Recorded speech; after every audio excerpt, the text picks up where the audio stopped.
It's the appointed time and we have already formed a quorum, so let's invite the administration team to join us.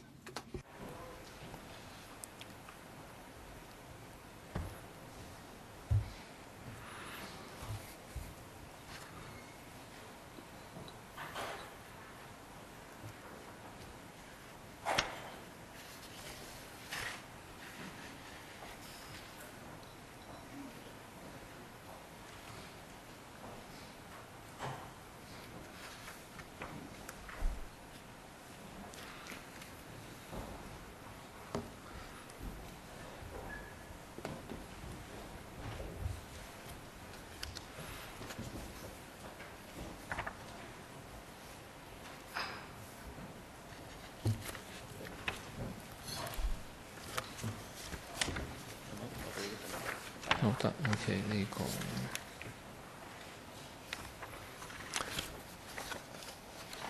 嗰啲即係未到有啲就喺檢查呢度10厘，所以就希望OK 明白 OK 睇下你需唔需要好解釋文件話要團體發言啊，咁覺得請你係提緊我哋。好，我哋開會啦。咁今日咧 All right, I now call the meeting to order. Today's item is about measures to unleash labor force in families for increasing the grassroots income. And we'd like to welcome the administration team, including the Undersecretary, Mr. Stephen Sui, and also representatives from the Bureau, as well as the Labor Department, Social Welfare Department, and also the Employees Retraining Board.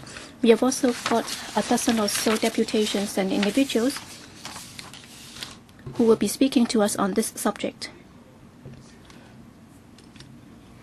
Concerning measures to unleash labor force in families for increasing the grassroots income, one of our concerns is childcare service. A couple of days ago, a research report has been published.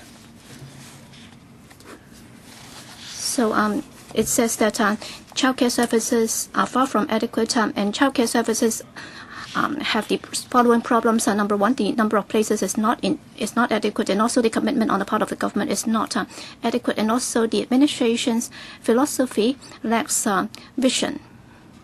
So these are main problems, and in fact, just looking at the number of places is very inadequate. For example, the Society for the Protection of Children also points out that for the childcare centers for children from 0 to 2 years old, there are only 1,057 places right now. And for the population in the age group, there are 100,000, so it's 1 to 99 in terms of the number of places to the population. And also for childcare centers, in particular, the full day centers and also the long full day centers, there are also inadequate number of places. And as shown in the paper, territory-wide, we have 299 fully aided places. And when compared to the hundreds of thousands of children in the right age groups, so we only have 299, so it's a drop in the bucket. We understand that the administration has prepared a paper including the support for grassroots families and also for specific groups, so in terms of training and support services, and also for support for grassroots families and so on. Well, they have been set out in the paper. Basically, the existing services have been repeated in the paper. Also, the Community Care Fund special scheme for schools and groups to apply for after-school care service. So they've also given us some information, but then regrettably, we don't have any representative from the CCF here. And, well, we only have 2 hours, so in the interest of time, so if the administration doesn't mind, then shall we open the floor to the deputations first, and then after they have spoken, the administration, the departments, and also the ERB will give a consolidated response. So, deputations. the remarks that you make will not be protected by the LegCo Powers and Privileges Ordinance. In other words, you have to be responsible for your remarks, and each one of you will be given 3 minutes. So please grasp the time to tell us what you think about this. First, we have Mr. Ngan Man Yu, member of the Kwun Tong District Council. Thank you, Chairman. Well, the HKCSS conducted a study on childcare services, and they've asked the GOP of Hong Kong U to conduct the survey, and 3 groups have been looked at. So the high-income group, the low-income group, and also the families in poverty. And the results is that some over 80% of the poor families have to have their mother taking care of the children, and also for the low-income group, some 70% of the children are taken care of by their mothers. And then for high-income groups, only 36% of the mothers are taking care of their children, and then some 40% are being taken care of by foreign domestic helpers. And also a question was about whether or not there would be other family members to take care of children in a family. Over 50% of the poor families and some 40% of the low-income group said that there was no such arrangement. In other words, for the poor families, they lack other support from other family members. Over half, close to 60% of those in the poor income families said that for mothers to take care of their own children, well, that would constitute a very serious pressure on the family's financial position. And the DAB also did a survey in June 2014, and some 80% of the new arrival women would have to would need childcare services. So it shows that there is a huge demand for such services. And looking at what you just said, Chairman, you said that in terms of the number of places, there was a shortfall. And also taking Kwun Tong as an example, if you look at the planning situation for childcare services in Kwun Tong, we have 4 childcare centers. Unfortunately, all these centers are located in the eastern part of Kwun Tong. And then at the same time, during the last 5 or 6 years, for the newly occupied public housing estates, they are all located in the western part of Kwun Tong. And as we all know, precisely this is a place where there is a highest demand for such places. And because of the mismatch, the childcare services have not been able to cover that area. And in terms of planning, the administration has to think about it. That is for newly inhabited public housing estates, there should be places reserved for NGOs to set up childcare centers in order to deal with the mismatch in the distribution of childcare centers and the families in need. And of course, the number of places will also have to increase. And also for the new childcare centers, I think you will have to set them up in where they are most needed. I think that's the way to unleash the labor force. Thank you, Ms. Ngan. We now invite Mr. Choi of the DAB. Thank you, Chairman. The DAB is of the view that 3 measures should be introduced to release labor force from families. I agree with the Chairman in terms of childcare and occasional childcare. There is shortage of supply. In order to release women, we should provide training to women. Say, for example, communication skills, and also training should be given to women so that they can go out to work. And there's a need to increase the number of childcare services places. There are vacant public housing estate units. Such vacant units can be let out at a lower rent to NGOs so that they can organize childcare service. There is also a demand for childcare service, a very keen demand, and there should be a 24-hour hotline so that women who need to get occasional childcare for their children can be provided help. And there should also be a childcare center which will open at night. The latest opening hour is until 9 p.m. at present for some childcare centers. With aging population, there's this problem. Now, many elderly people may have retired, but they are fit to work. And we suggest that there can be a fund for employing the elderly so that the elderly people can continue to work. Retirees can be re-employed and then share their working experience with newcomers. I mean, those who newly joined the labor market. As for employment for disabled, I think this is a concern topic to the chairman. For the chairman, there is a demand for employment among the PWDs. There should be a quota for employing PWDs. Employers should be encouraged to employ more PWDs. The DAB has this position. There are carers for PWDs, and therefore there should be a subsidy for the carers. Thank you, Mr. Choi. Next is Mr. Chen Wai-lun of the Tin Shui Wai Community Development Network. Chairman, we want to make the following points. The government claims that it wants to release women's labor force into the market. I think that's unfair to women. If the policy is to enable women to care for their children, then there should be measures to support the women so that they can put all their efforts in caring for their children. A subsidy should be given to them. Now, if you want women to work in the labor market, then you should provide childcare service. Both kind of services are not adequate. Poverty among women is higher than among men.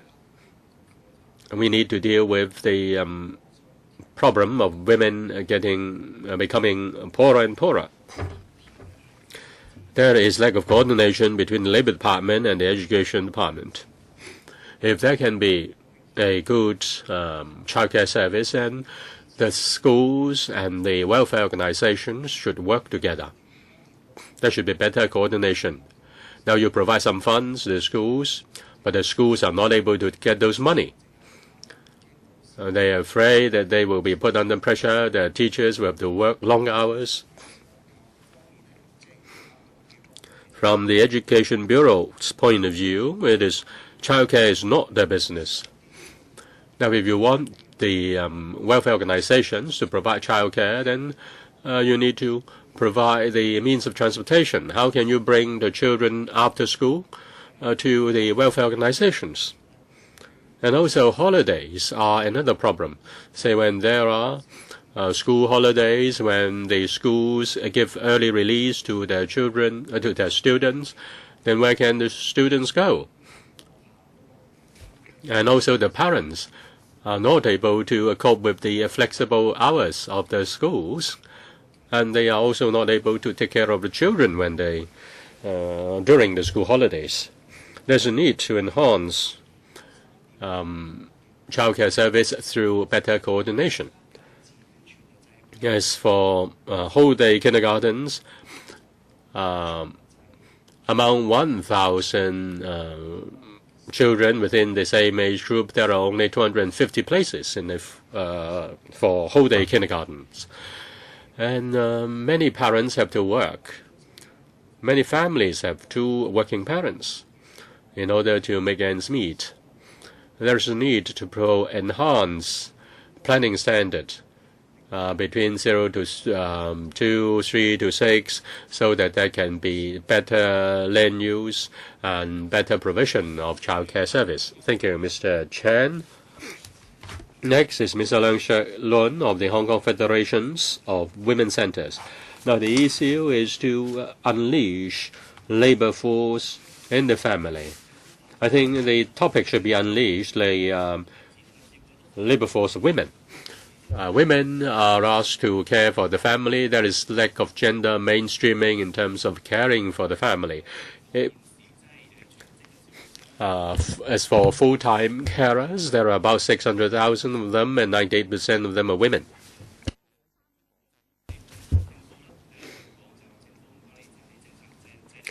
In terms of policy, the government should adopt gender mainstreaming and measure up to the requirements as to whether your policy is up to the mark. Childcare service lacks long-term planning. And I want to speak on freestanding childcare centers. In 2009 to 2010, there are about 600 odd, and the number has been increased to 720 and then 736. You only increase the number of places when the places are filled up. In fact, we have been fighting for more childcare places. You only can add 100 in Sha Tin by 2017-18. What are the criteria for choosing Sha Tin? The population policy said that there will be planning for new sites. But what is the planning standard? And what is the number of children who are demanding the places before you provide a new childcare center? There is a queue in every district. And how many places will be provided? How many new places will be provided in what year? You need a time. We need a timetable. We need a roadmap. When can we get a suitable childcare center in the neighborhood? If you don't do planning, then the women will have to plan for themselves. And when they are considering having a baby, then they will have to get an application form even before their children are born. And that puts heavy pressure on women.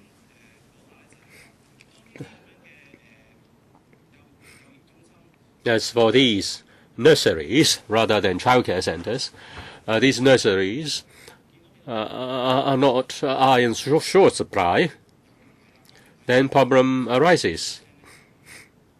And when we are clamoring, when we are complaining that there aren't enough places, then you start planning. That's too late. Thank you, Mr. Leung. Next is Ms. Rico Chan of the NWSC Grassroots Women Concerned Association. Well, I want to speak on the topic of after-school care for primary school students. Now, when the children are in the primary schools, then women can go out to work. But some women cannot go out to work because there aren't enough after-school child care. There isn't enough places for after-school care for primary school students. Can there be after-school care from Monday to Friday, from after school until 8 o'clock? Now, the parents may have to work until 5 or 6, and then if you factor in traveling time, then the earliest possible time may be 8 p.m. There is another issue of school holidays. Parents cannot handle long school holidays such as the summer vacation or the Lunar New Year vacation. And there is also the issue of, say, for example, parent or teacher development days. Then suddenly there is a school holiday and the parents cannot take leave to care for their children. Now, there are different schemes, one here and the other over there, but these schemes are not able to care for the primary school students. Now, the CCF has introduced some pilot schemes, and Mr. Matthew Cheung said that there would be $200 million to help unleash the labor force of women. But there are no clear targets to meet the problems I have mentioned. These measures are not adequate to help women, to liberate women from the family so that they can work. We've talked to the LWB and the EDB representatives. We put to them the difficulties of the families, but the bureaus are not able to take the responsibility. The service provider is the Education Bureau. The service provider is a school. But there aren't any childcare service under the EDB, so it falls into the on the lap of the LWB. But the LWB is not looking after schools. So the primary school students are left between two stools, so to speak. Does the government really want to unleash labor force of women? Since the officials are here, I hope they have heard that loud and clear. May I now invite Ms. Leung Wai-ching of the Hong Kong Women Workers Association. With regard to improving childcare service, we have been talking about it for years. In the population policy paper and also in the policy address, the government proposes to unleash the labor force of women by improving the provision of childcare service, but there is lack of commitment and all the measures are just patch-up measures. The government proposes 15 years of free education, but we do not see any commitment. Childcare centers, primary schools are not providing adequate childcare service. Now, in the kindergartens, many parents want their children to study for the whole day, but only 30% of the students are able to study whole day in whole-day kindergartens. Demand has far outstripped supply. And when the children are just going to half-day kindergartens, and they are just kept in the kindergartens for 3 hours a day, and the women are not able to get any jobs in the job market where they can just work for 3 hours.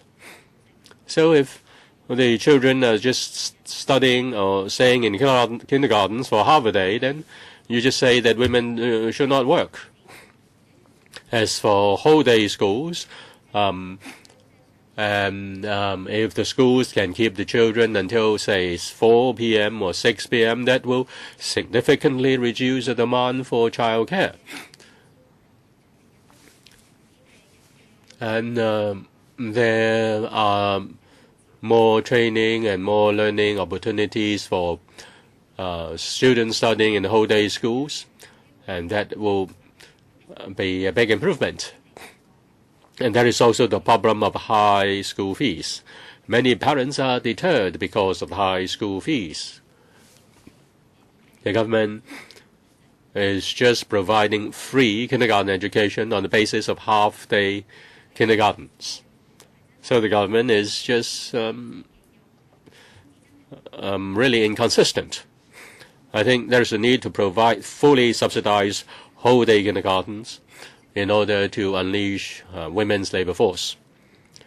Now, 1 out of 10 working persons is poor because such people can only work for odd jobs and also work on part-time basis. We need to change the law to protect part-time workers and casual workers so that they can have better protection in terms of rest days and then sick leaves.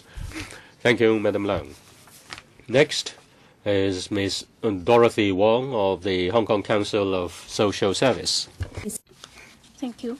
Well, in fact, the policy involves many different groups, and we'd like to say how we can help families with children and in order to unleash the labor force. Here, we'd like to talk about Hong Kong's poverty problem, in particular, the working poor. If you look at the situation, there are many families out there, they are faced with a dilemma. So do they want to increase the income so that there will be more people from the family working, or should they stay home to take care of their children? We have 140,000 families that are not on CSSA, and they're low-income families. And if you look at the situation as announced by the government, well, their characteristics are that very often there is only one breadwinner, and they will have to take care of more than one child, and on average they have 1.2 children to be taken care of. And another characteristic is that for families with children, for the female participation rate is very low. It's just 4.9% when compared to the high-income families. Well, the women participation rate can be as high as over 60%. And just now, some have said that last year the HKCSS conducted a study to look at the low-income families and how children should be taken care of. Well, in the study, there are two characteristics of these families. Some 80% of these poor families, in which the children are taken care of by their mothers, and over half of them do not have other carers to help the families. So from this, we can see that many of these grassroots families have to rely heavily on the care by mums without any other support. From this, we can also see that the wealth gap is very serious. Why is it that in poor families, the mothers have to stay home to take care of their children? And what if they want to go out to work? Would there be social support services available for them? As you can see, and some other deputations have said, if you look at the current level of services, inadequate in terms of location, the number of places, and also the fee level. Well, say, for example, for the aided childcare centers, there isn't enough service, and also for the long stay service, that would also be appropriate for working families where parents would need to go to work. But what about the subvention? If I'm working, then under the existing subvention system, then would I be eligible for sufficient support service in order to use such services? And also, as some other deputations have said, there might be gaps, for example, in terms of after-school care service. Whether or not there is sufficient time, and also the type of care is suitable for the working parents. So that might have to do with planning, and therefore we recommend that we understand that the administration is going to conduct a study on the long-term childcare service needs. So we hope that in this study, the administration would take into account views of different stakeholders, and the spirit is that families should have more choices in order to balance the need for unleashing labor force, and also the need for taking care of the families. As some said, that there are some planning standards, and in our paper, we have already submitted that to the chairman. So we hope that members will also take a look. And most importantly, there is a keen demand for childcare services, in particular for services for those aged from 0 to 12. It has been said that in different respects, we have to do more to meet the needs of the parents. So we have already set that out in our submission. Thank you. Next, Coalition on Concern for Students' Development. Ms. Ho. Yes, I'd like to talk about 15 years free education. I hope that the Education Bureau can respond to that. Just now we have heard different groups and deputations who have said that for the full day care services, there is inadequate number, and also the fees are also too high. And if children are not able to go into full-day schools, then it simply will not be able to unleash labor force in families. So I'd like to talk more about the subvention system. Well, at present, the administration is saying that it would like to introduce 15 years of free education, but then the stance is that they would be offering half-day schooling, so it's not truly free education. And also for the full-day school, in fact, the tuition fee is as high as that for universities. We are talking about some $60,000 and $40, and even if there is a voucher and also a fee waiver, well, for those with full waivers, they will still have to pay some $19,000, and then for half fee waiver, then they would be paying some $25,000, and even for half, so they would be paying something to the tune of $35,000 if they do not get a full waiver. So for many families, this is a very heavy burden, and that has actually affected their chance of getting into full-day schools. The administration is also saying that, by that time there would be a new mode of subvention so as to cater for the needs of families and also social needs. Well, in terms of social needs, yes, many families might be eligible, but then in terms of social needs, well, you're talking about both parents working. So for a grassroots family, in fact, it simply would not have the means to hire a foreign domestic helper. So how can they become a family where both parents can go out to work, and how can they allow children to go into full-day schools? So this threshold is simply something unachievable. So there are several questions which I'd like to put to the administration. All right, the administration is saying that it would like to introduce 15 years of free education. How can you be sure that grassroots children would also have an equal opportunity to go into full-day schools so that they would not be deprived of the chance because of some economic and social factors? And also, will you improve the current financial assistance scheme for students so that for students getting full waivers, they do not have to pay any additional tuition fee, so that it's a genuinely full waiver instead of having to pay some $10,000+.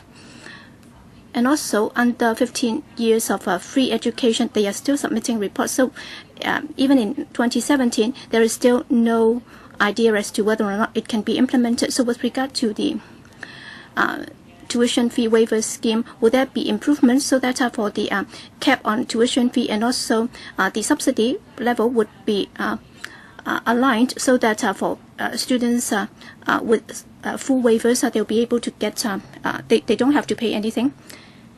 Next, Ms. Wen, for Students Concern Group. Yes, I'd like to make 2 points.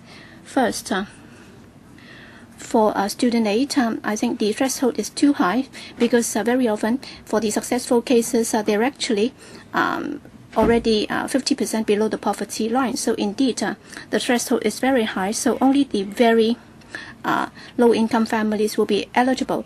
So for people applying, in fact, they're living in difficulty already, and they have this financial need. So if the threshold is set at such a high level, then when people have to be at 50% below the poverty line before they can be eligible, is indeed too high. So we hope that it can be set at 60% of the median wage. And also, on the setting of the poverty line, at present, the poverty line would be adjusted.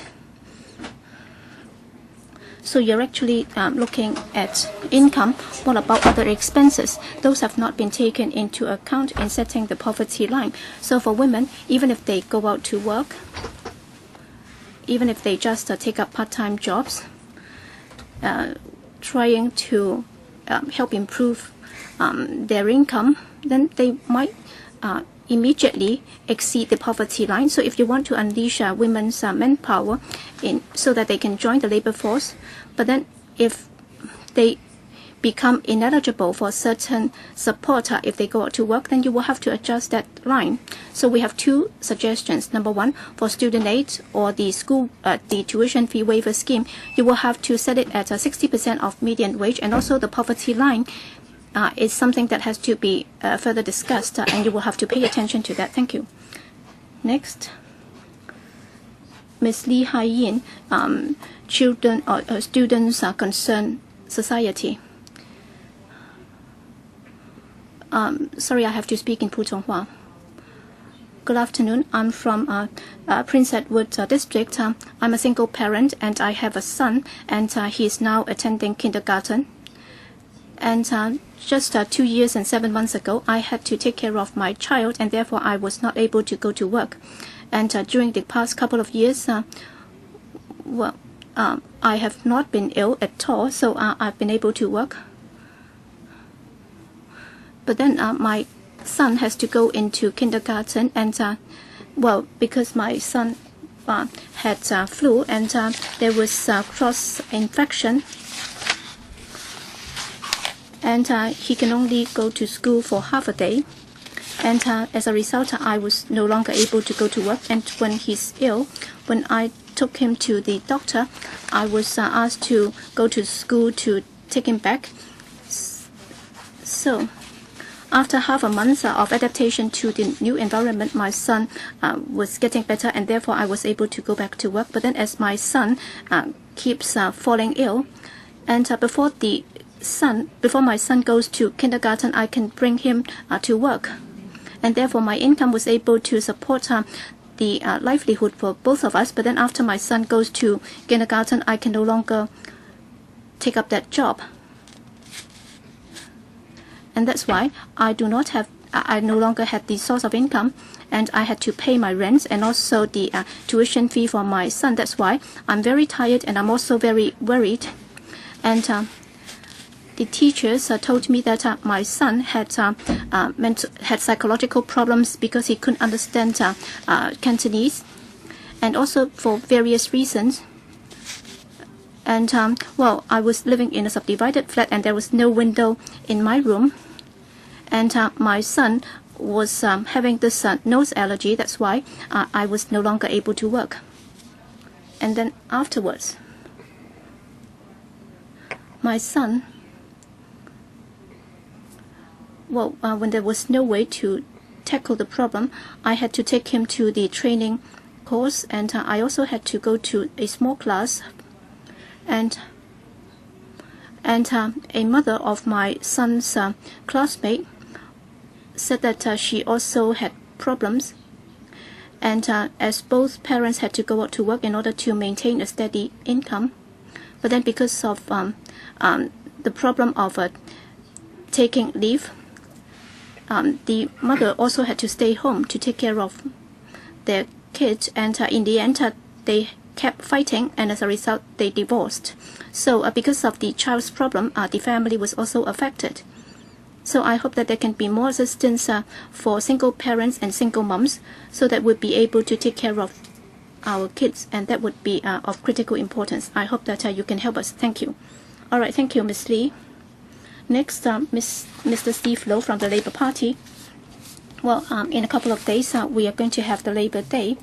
And for many of these working class, despite their hard work, they have not been supported by our society. That's why many deputations have shared with you the problems. Well, we also have to define the problem when we say that there are problems. Well, for people under 15, we have about 800,000. And then for those with disabilities, and also elders with chronic illness, and according to the report, in fact, there are some 200,000 who are persons with disabilities, and so they have to be taken care of. And for this needy groups, well, very often that's the reason why some family members are not able to work.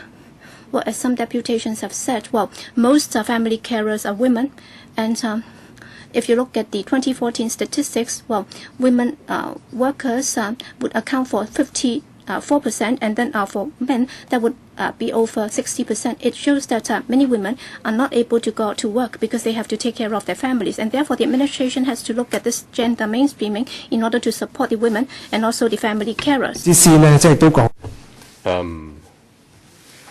We also hope that there should be income protection given to the home carers. If they want to stay at home, then they should be given a subsidy. Say in Canada, UK, Taiwan, Japan, there are subsidies given to home carers who care for children, the elderly, or the PWDs, or the chronically ill. The SWD and the EDB also provide care for children. There is division of labor, but there is no cooperation. Do carers or parents know what sort of service or services are available to them? Is enough information given to the parents so that they can make an informed choice in applying for the pilot scheme for after-school care? There aren't enough money given to the schools. Sometimes the schools have the money for a year, and then sometimes they don't. And that's a concern. As for employment of the PWDs, or as for those newly employed PWDs by the administration, 2013-30, 2013-14, 80. And they only account for 0.4% or 0.9% of the new recruits among the civil servants. Well, that's disappointing. The government make high claims. You encourage the employment of PWDs, but you don't take the lead. And that is not helpful. And that's not helpful in helping the PWDs to get out of poverty. Next is the concern group for women who will arrive at Hong Kong, Ms. Ko. Men and women who have married Hong Kongers who applied for one-way permits, they come to Hong Kong on two-way permits while waiting for one-way permits. They come here on two-way permits to care for their families. They can stay in Hong Kong for at most 11 months. For the remaining months, they will have to go back to the mainland. And when they're staying in Hong Kong, they're no different from ordinary Hong Kong women, Hong Kong homemakers. They have to go to the market. They have to care for their family, to buy groceries and do other household chores. There is no difference. According to the Public Security Bureau in Guangdong, for women waiting for one-way permits, the waiting time is about 4 years. In Hong Kong, the women on two-way permits are subject to conditions of stay. Women on two-way permits cannot take up part-time jobs in Hong Kong, nor can they study in any courses because they're not qualified. And they are also not qualified to receive other types of social services.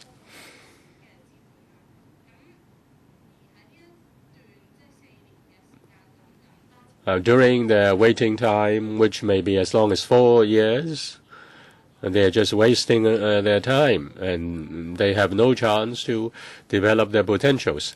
After they've come to Hong Kong on one-way permits, they may have already been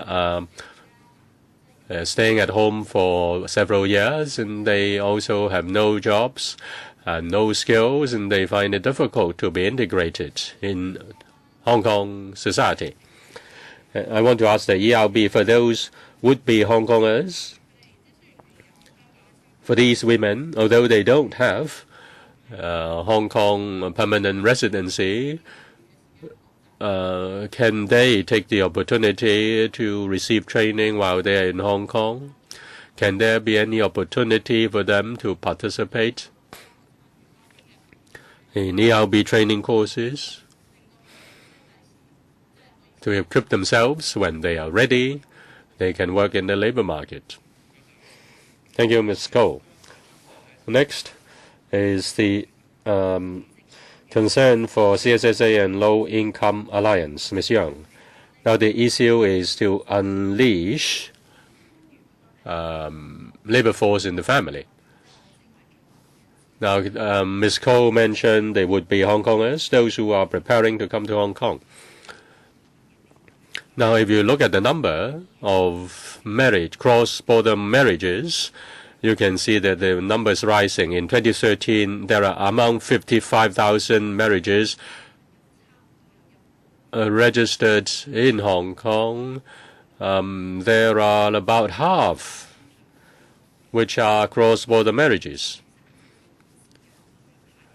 And the spouses have to wait for 3 or 4 years to get a one-way permit before they can come to Hong Kong and stay here permanently. For women who are waiting for one-way permits, they do come to live in Hong Kong. They come to Hong Kong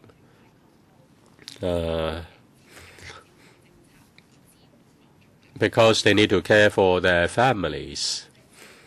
They come here to care for the elderly in the Hong Kong families or to care for the children. And there may be PWDs in the families.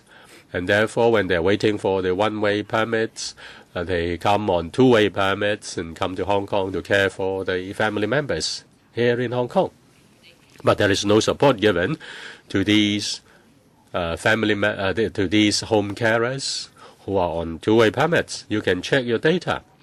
How many are waiting for one-way permits who come to Hong Kong and stay in Hong Kong on two-way permits? Shouldn't support be given to them? They don't have permanent residency in Hong Kong. And can they be given some support, say, in terms of learning the local language and in terms of skill training, so that once they get a one-way permit, they can come to Hong Kong and then be integrated into society more quickly? That will avoid more tragedies. As for the labor market in Hong Kong, the government always mentions the importation of labor, importation of talents. While you are trying to import other types of labor or other talents, you need to consider these would-be Hong Kongers. They already start staying in Hong Kong, and some support is given to them. Next is Mr. Augustine Yu of the Catholic Diocese of Hong Kong, Diocesan Pastoral Care for Workers. As for PWDs, even if they have received training, they are only getting short-term jobs, maybe just on half a year or several months. A half-year contract is very few, and they have to hop from one job to another. And if they don't have any jobs, then they will go back to the training centers. On and off, they live like that. I have seen some PWDs who have received training, who have get short-term jobs, and then they become unemployed, and then they stay at home, and they are disappointed, and they're disillusioned. If you want the families to improve their incomes, and there should be better placement service for the PWDs who have received training. Shouldn't there be a quota for employing PWDs? That's very important in helping the PWDs to make a stable income. In the paper, it is said that there is training from the PWDs. We've come across many workers who suffer work injuries, and after they have recovered, there is no suitable training or assistance. Now, some after work injury, they can no longer work. After they can no longer walk after rehabilitation. In the past, they might be a security guard or a watchman, but now they don't have any jobs. The third point is for ethnic minorities. Many ethnic minorities have problems in getting jobs because of education, qualifications, and also because of discrimination. Now, some of our colleagues try to find jobs for ethnic minorities, and when the employers heard that the applicants are from Pakistan, Pakistanis, and they just put down the telephone. I hope that employers can try to employ ethnic minorities who are from South Asia so that they can have a better understanding of these groups. And I hope that there can be qualification recognition of qualification. But when they arrive, if they want to get qualification recognition, they have to pay several $1,000. Before they get any job, they have to pay several $1,000s, and they have no money to pay. After all, at the end, they just end up working on construction sites. PWDs and ethnic minorities have difficulties in finding jobs. Next is Ms. Lee Yok Mei of the North District Employment Concern Group. Yes, Mr. Chairman, I support the unleashing of labor force of women. But there must be adequate childcare service to do so. About a decade or so, we middle-aged women received training from ERB institutions. And now the jobs available are just short-term jobs and casual jobs. The government takes the lead in contracting out jobs, and long-term jobs or permanent jobs have become casual jobs or short-term jobs. There is no severance pay, no long service payment, and no pay for sick leaves, no pay for holiday. I have been a casual and short-term part-time worker for a company for more than 10 years. If I have been working for that company for 10 years, then should I not get any pay leave? That's a problem. Now you want to unleash the labor force of women, then you need to improve your labor laws so that women can be given more employment protection, and they can work and they can be sure that their rights are protected. You should review the 418 definition. Many of my colleagues are working on odd jobs, casual jobs, short-term jobs. They have to work in remote places. They work for a few hours, but they have to travel for several hours as well. And they don't make a lot. Don't you know the minimum wage and how much you get if you work for 4 hours, and how much you have to pay for traveling a long distance? Now you say they can apply for the TIF, and there is a means test. And you also ask us to contribute to health insurance. Now, if we are to take out health insurance, and we are not qualified to receive the travel subsidy. Why you set up such stringent criteria? Where does the money go for the travel subsidy?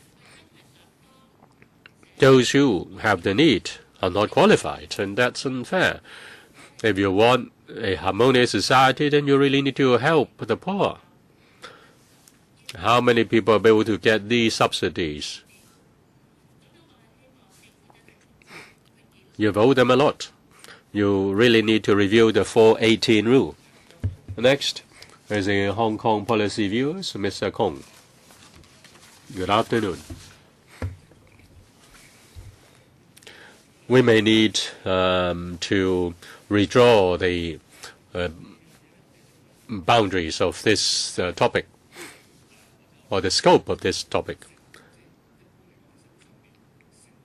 This is an issue of gender discrimination. Now, if you want to increase the income of the grassroots families, you really need to change your policy in unleashing the labor force of the family, in the family. You may find this logic very strange, and we therefore think that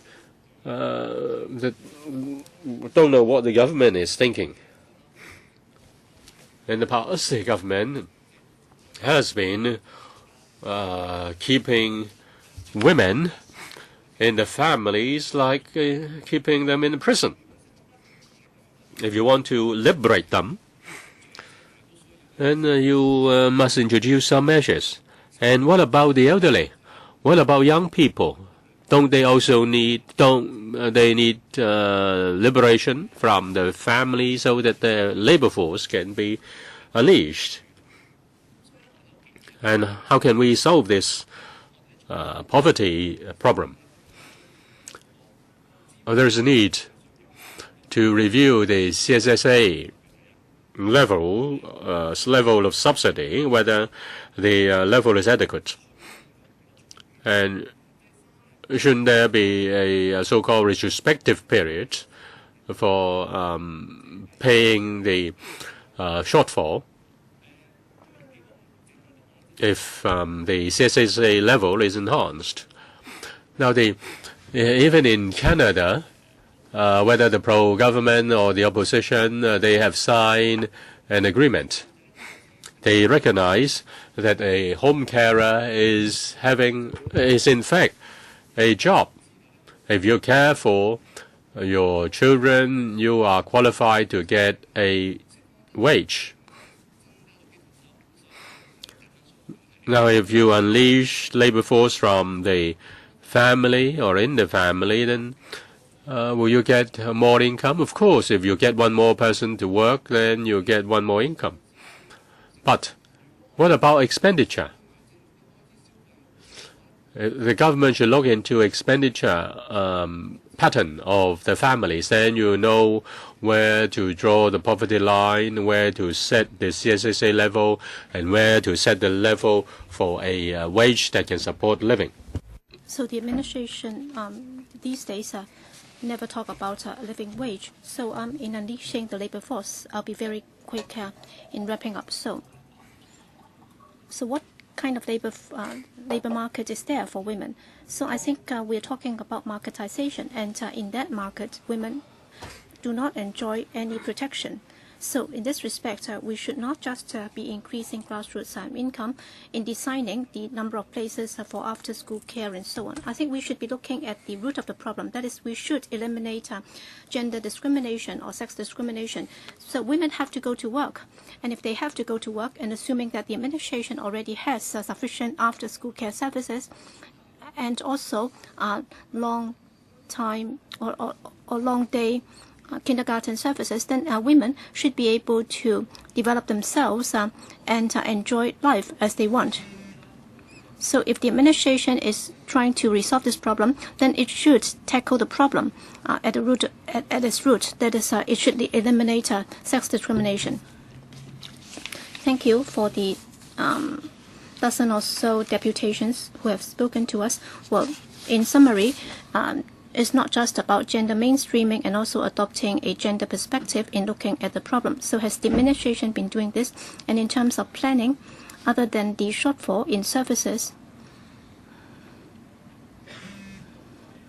or the lack of service at where it's needed, well, the provision has not been provided at where is most needed. So we have the SWD, the Bureau, and also the the Education Department. Have you done your work? And also, what are the planning standards? And there are special groups, for example, PWDs, single parents, and even for those prospective new arrivals, and also the carers. You have to recognize their work, and they should be entitled to a subsidy or allowance. So can you respond to all these measures and all these issues before we open the floor for discussion? Yes, Under Secretary. Thank you, Chairman. Many deputations talk about how we can support the women, and also we should provide more services to support them, and also for employment of the PWDs and also other forms of support. Let me first give an overall response concerning kindergarten education and also whatever is under the purview of the Education Bureau. I'll defer to them. First of all, I'd like to thank all the deputations and representatives for giving us very valuable comments. Indeed, as we all know, under the population policy, what we have seen is that Hong Kong needs to unleash more labor force, because if you look at our labor force, the population will decline, but then there is also room for more to be done, including in terms of the women participation rate in our labor force is somewhat lower than their male counterparts, and also in terms of the age distribution, well, with longer life expectancy, many women are able to contribute to our society if they are able to work. That's why in the population policy paper there are two highlights. One is about women employment, and second is about employment of the elderly. And many people are also concerned about childcare services if we want to unleash women's manpower. So one of the policy initiatives under the policy address is to step up or beef up childcare services. And in this respect, we would like to provide more choices to the women. And of course, we do respect the fact that there are women who might prefer to take care of their families and children, and yet at the same time, we hope that through strengthening the support services, women can have a choice as to how they can balance the need between their families and their employment. And there are some comments that have been made by the deputations just now. Indeed, in the paper, we have been trying to look at how we can step up childcare services.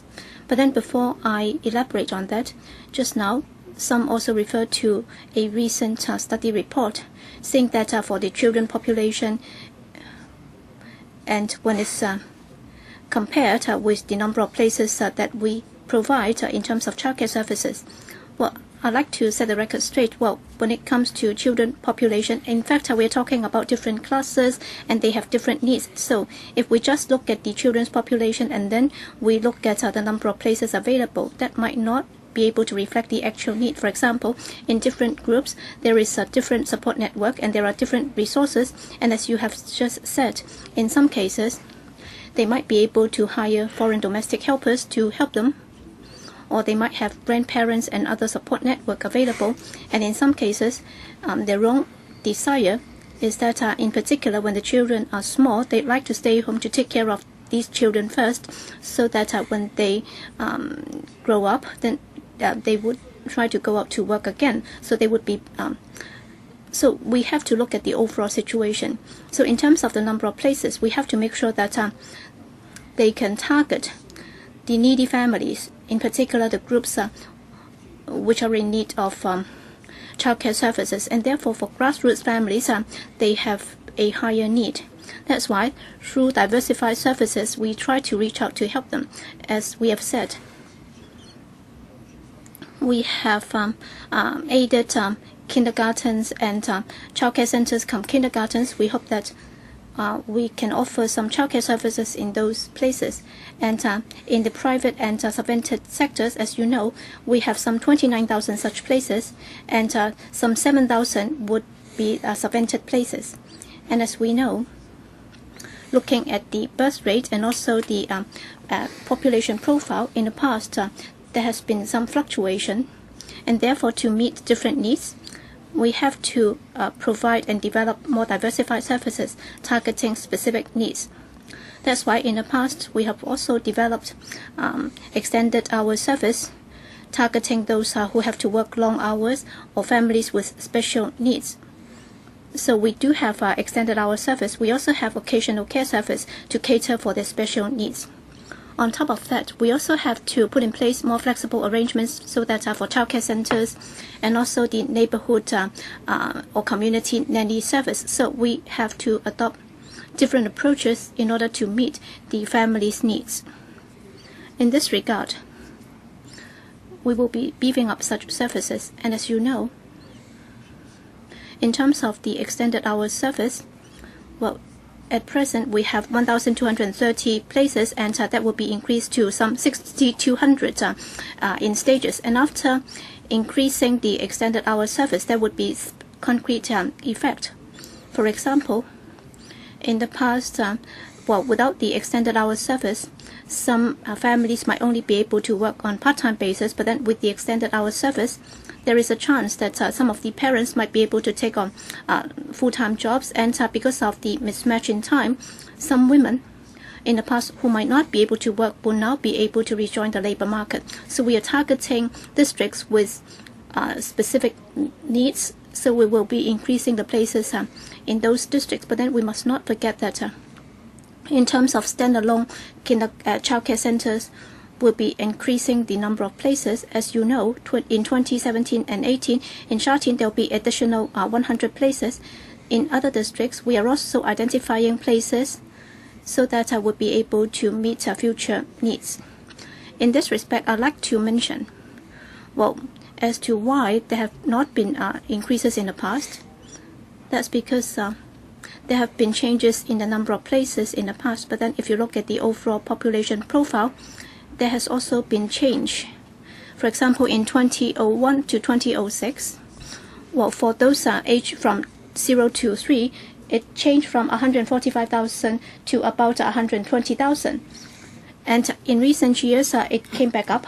So in 2007 to 2012, so it went back from 120,000 to 150,000.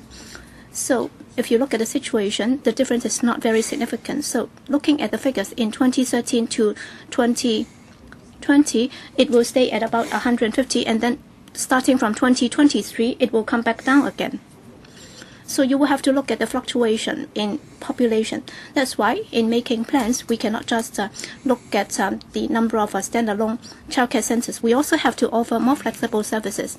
That's why under the population policy report, it also specifically says that other than this, we will also come up with other measures, including that we would encourage some organizations so that within their enterprises, they would also introduce childcare services.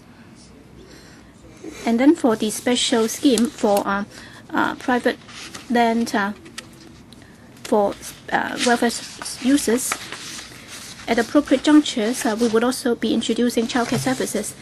And we expect that there are at least 2 organizations which will offer a total of some 100 places. And under the scheme, the administration would also be looking into the possibility of increasing or introducing childcare services in the Cheung complex, and about 100 places will be available. So we do encourage such initiatives. On the other hand, one way which is more flexible in helping these families, very often the grandparents can help. That's why we'd like to beef up such training so that they can become well-trained child carers in a home setting in order to make up for the gaps in other areas. And also in terms of the long-term development of welfare services, we would like to make better plans so that they can target the needy ones.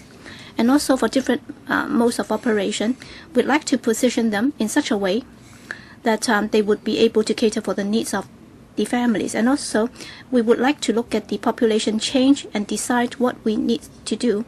And in reality, how many people would need childcare services. That's why in our paper, we have also said that, well, in the next few years, we're going to commission a consultancy study. And in this regard, we would like to make sure that in terms of planning and supply and demand, and also the supply model, we'll be able to conduct in-depth study. We hope that we'll be able to ensure that the services will better able to cater for the needs of the recipients. And also for after-school care service, as you are aware, at present, we have 5,500 places right now under after-school care services, and the utilization rate is up to 90%. In other words, there is still some spare capacity. Just now, some deputations have said that in that regard, we also have to beef up the services, in particular the duration. That's why starting from the end of last year, we have extended the service so that during weekdays and also during weekends and public holidays, there will be more services available. So we are monitoring the utilization situation. And also for the partnership fund for the disadvantaged, we have also got $200 million earmarked for that purpose. So through this scheme for grassroots students, they'll be able to get better support in terms of their in terms of their development, and in terms of taking care of our secondary and primary students. We hope that it would help, and that would also ease the burden on their parents, and that might also help unleash their labor force. So we can see that the response has been very good, and we have received 105 applications already. So in this regard, we hope that it would help. And just now, you also talk about single parents or special support for families in need. As we all know, early this year in this council, it was already approved that for the low-income families subsidy. So it's LIFA, the low-income working family allowance. So these are families which are not on CSSA, but then they are still living in difficulty. In particular, for families with children, we'd like to provide better support, and also targeting single parents. The working hours threshold would be lower. For example, the standard would be 144 hours, but then for single parent families, the requirement is 36 hours, and then for the higher basic allowance, the requirement would also be reduced from 192 to 72 hours. And for the application deadline, well, under the mechanism, we would also be looking at how it should be calculated. And under the scheme, we'd like to strive for it to be implemented as soon as possible. It was approved in January this year, and we hope that within 15 to 18 months, we'll be able to roll out the scheme. And in launching the scheme, we will take into account the situation of the previous 6 months before launching. As for the employment for PWDs, I thank you for your views. We will continue to put emphasis on this. Some have to find jobs, and some want to stay long in their jobs. That's why in the Labor Department we have enhanced the follow-up support from 3 months to 6 months. And we also enhance incentive for employers. And therefore, the PWD employment scheme in the past, there was a subsidy of $4,000 for 6 months, and now it is increased to 8 months, so that the PWD can stay on the job for a longer time. As for training, the ERB will provide training to the PWDs, and a training course on self-employment is also available, and some PWDs may work at home via the computer. Some PWDs can join the catering industry and get a job. The ERB will enhance training in this area. And we are also encourage the talent-wise employment charter and incentive organizations recognition scheme. We also consider other measures in the task force. As for the employment for the middle-aged groups, middle-aged people, and also the EMBs, the ethnic minorities, EMs, then the Education Bureau and the Labor Department can supplement. And then I will ask the ERB to speak. Please be quick. Mrs. CEO has spoken for quite some time. Ms. Ip. Thank you, Chairman. With regard to unleashing the labor force of women from the family, each family has its own consideration. Each family differs. We therefore do not adopt a broad brush approach. The LWD, the LWB, and the EMB provides different platforms. For us, we provide after-school care to help the grassroots families, the grassroots students. We organize activities for the students after school. We focus on the needs of the students. Take the primary school students as an example. The activities organized for primary school students after school are mainly tuition classes. The LWD provides the child care service. We provide the tuition classes as an indirect form of after-school care. The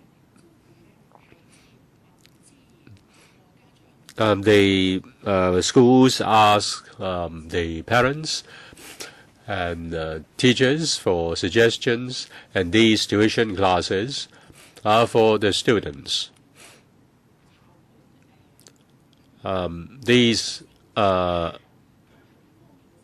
classes are school-based after-school support.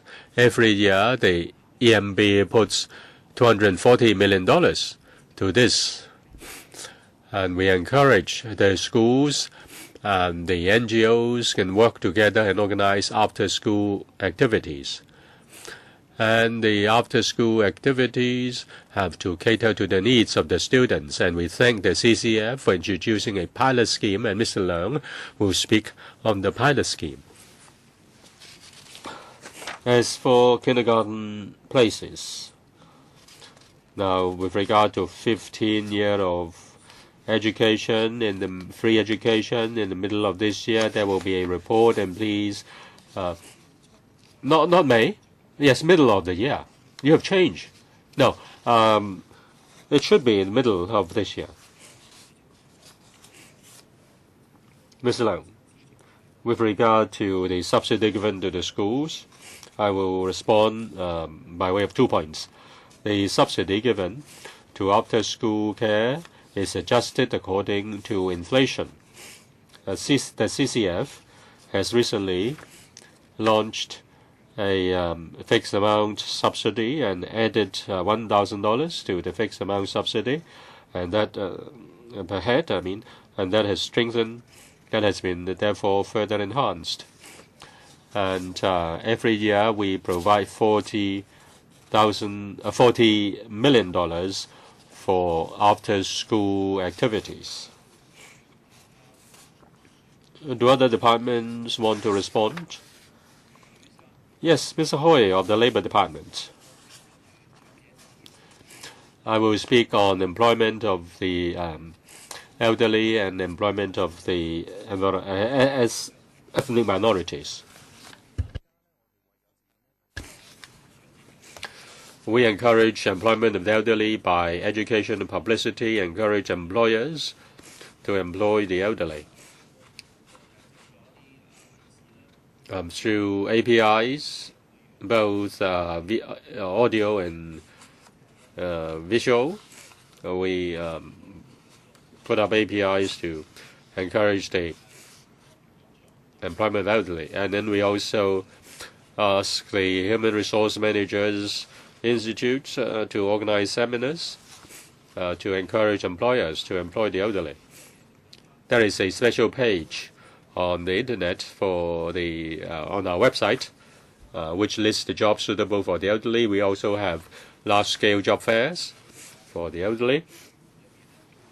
This year, we will expand the middle-age employment scheme, its subsidy. The subsidy will be given not only to full-time employees but also part-time employees. Some elderlies are suitable to work on part-time jobs, and therefore the subsidy given to the employer or to the employers will also cover part-time jobs to employ the elderly. As for the PWDs, we have a special counter in our placement centers to provide service to the PWDs.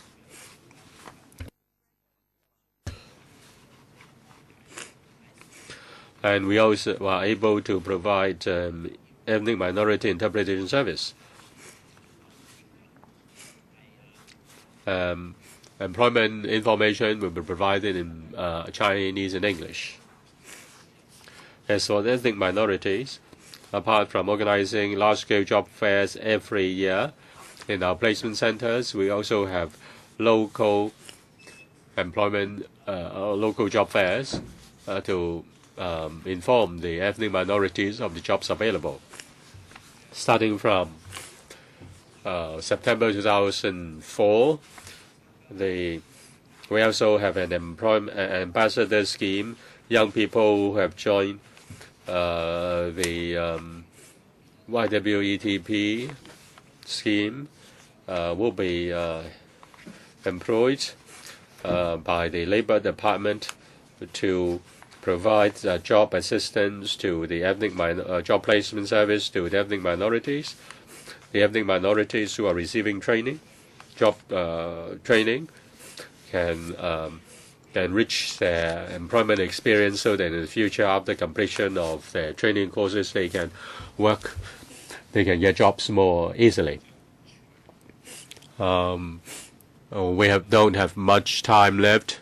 4 minutes each. Leung Yiu-chung, Albert Ho, Chong Kok-chiu.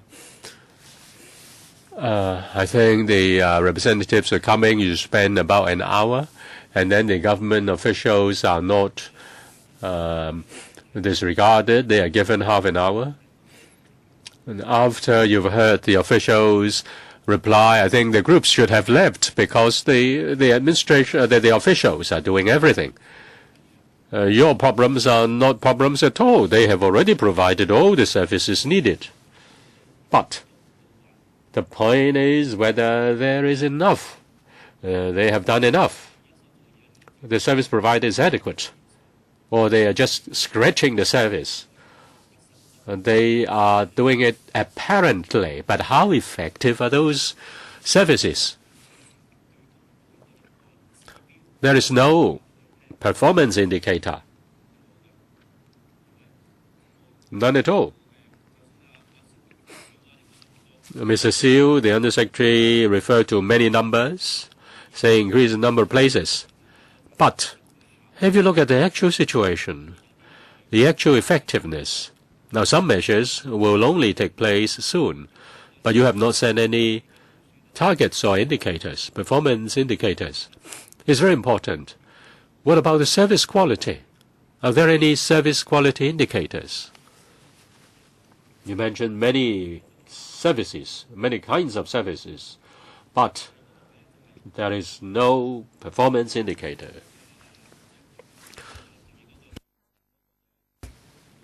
As for extended care, you say there is, and the number has increased. But what about the demand?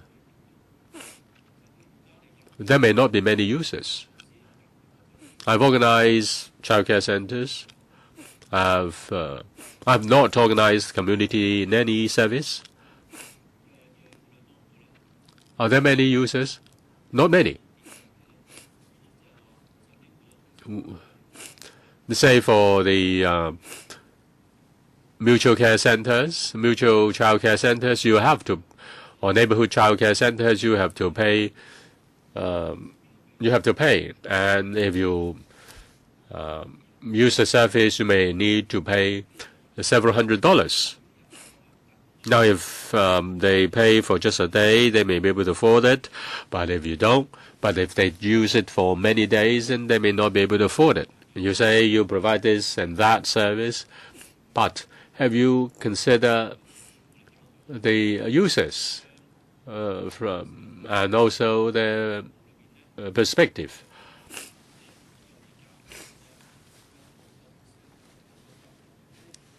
Concerning child care service and child education, it seems that the two departments are just pushing the buck, trying to pass the buck. You have not dealt with the problems. Now the Labor Department has organized many job fairs, but why are so many people unemployed? You've done this and you've done that, but you don't mention outcome. You've provided so many services. If they're effective, they have good outcomes, then people will not be so aggrieved. Mr. Siu, I thank Mr. Leung for his view. I'm therefore glad to listen to the views of the groups and also members of the Council in respect of the quantity and quality of our services. Apart from increasing the number of places, we are going to conduct a consultancy study. We want to make sure that the service is provided to address the real needs. When will the consultancy report or study report be available? I'm concerned about performance indicators. Are there performance indicators? We are monitoring the usage situation. We want to provide the support to women. We want to give them a choice. And we redeploy our services according to the change in demand. Mr. Leung Kok-hong. Yesterday, I made a protest. CY laughed. He said he couldn't hold his half. He sold his laugh. He sells his smile. He uses his smile to hide his shame. Now, this is the policy manifesto of the CE candidate. And in fact, he has gone astray and he has gone down the wrong road in the provision service.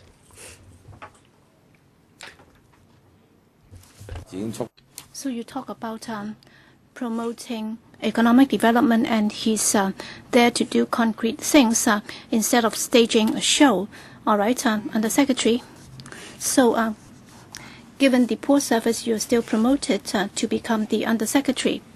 All right, you have just done what is needed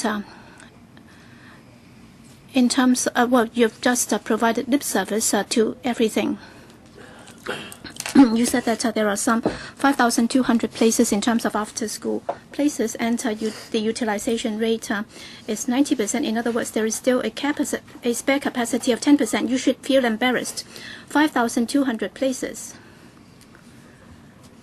was such a short supply. How can it be adequate? That's because there is a wastage rate of 10%. That's why you still have 10% that has not been taken up. And what is laughable is you said that you encourage enterprises to have their own childcare services. Which organization are you referring to? None. All right, on kindergarten.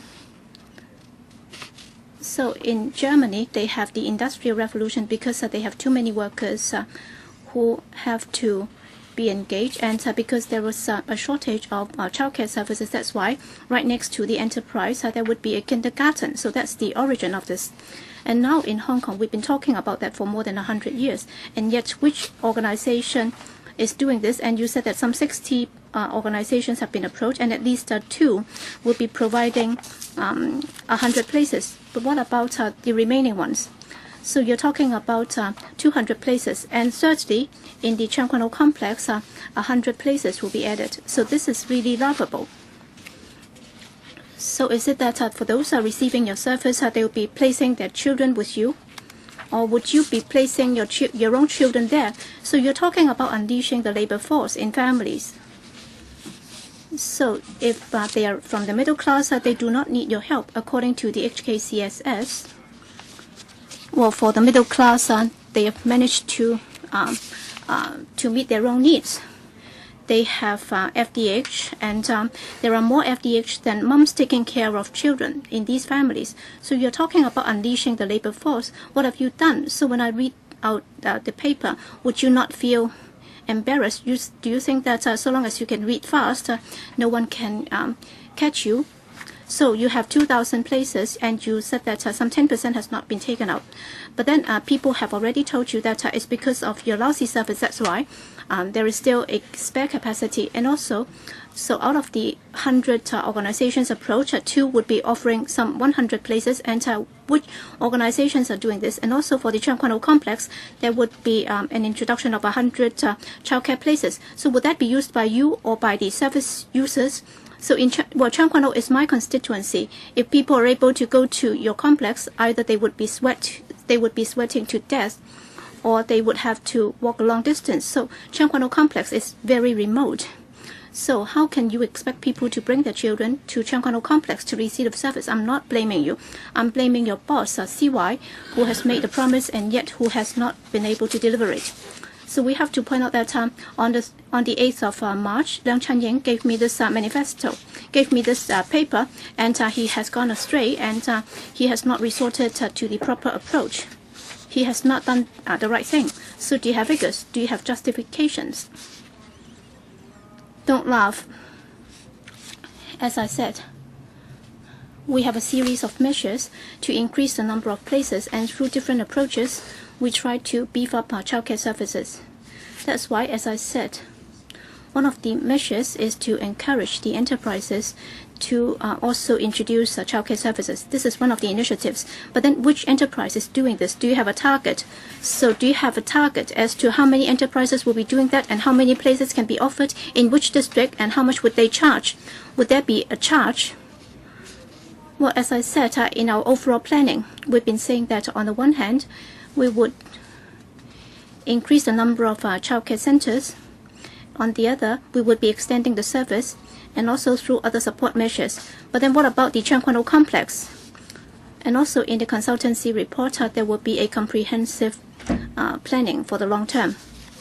And what about 15 years free education? All right, they are having a meeting next door. So if you are able to offer free kindergarten education. All right. What has CY Leung done? All right. He's only able to put up a smile. And yet, what has he done? So after the meeting, you will have to ask him to come up with a paper. All right. I can just jot down the points.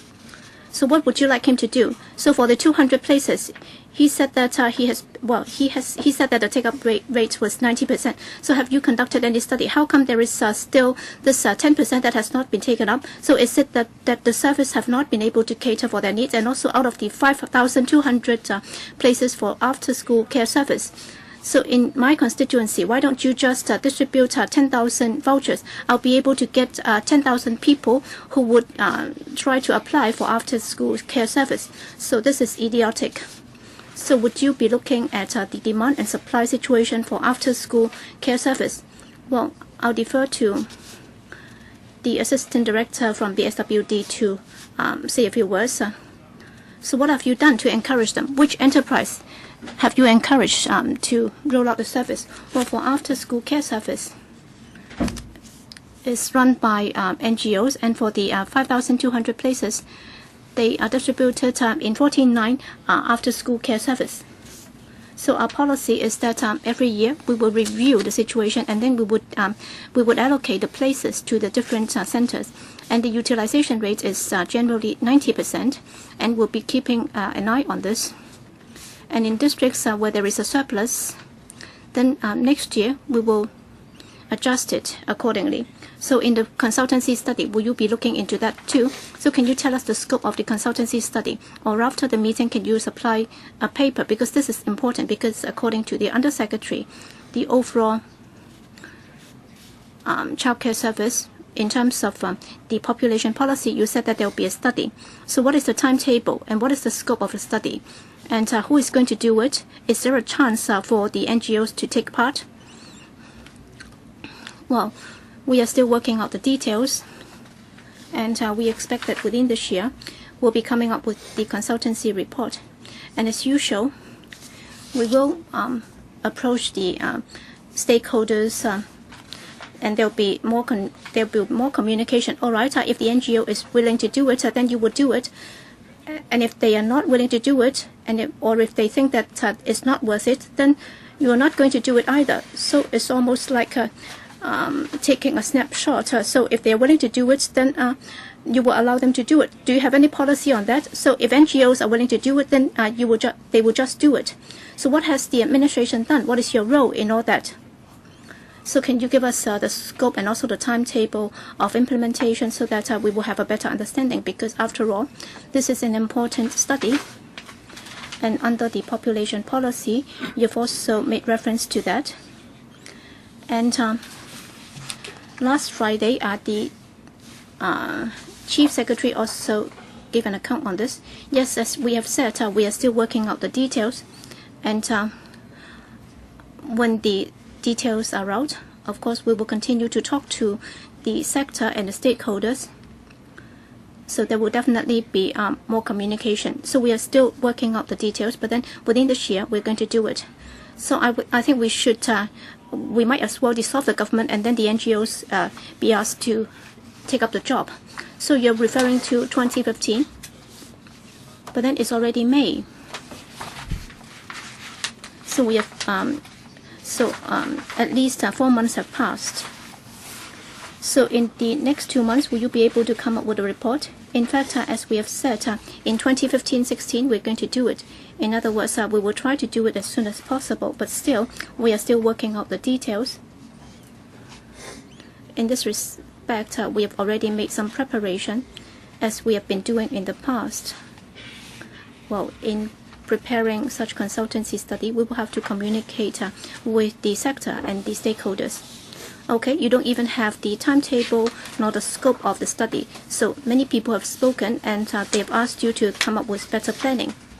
Indeed, within this year, for example, we are going to do it shortly, but then we are still coming up with the details. That's why I'm not in a position to tell you specifically as to when it's going to be done, but then definitely within this year.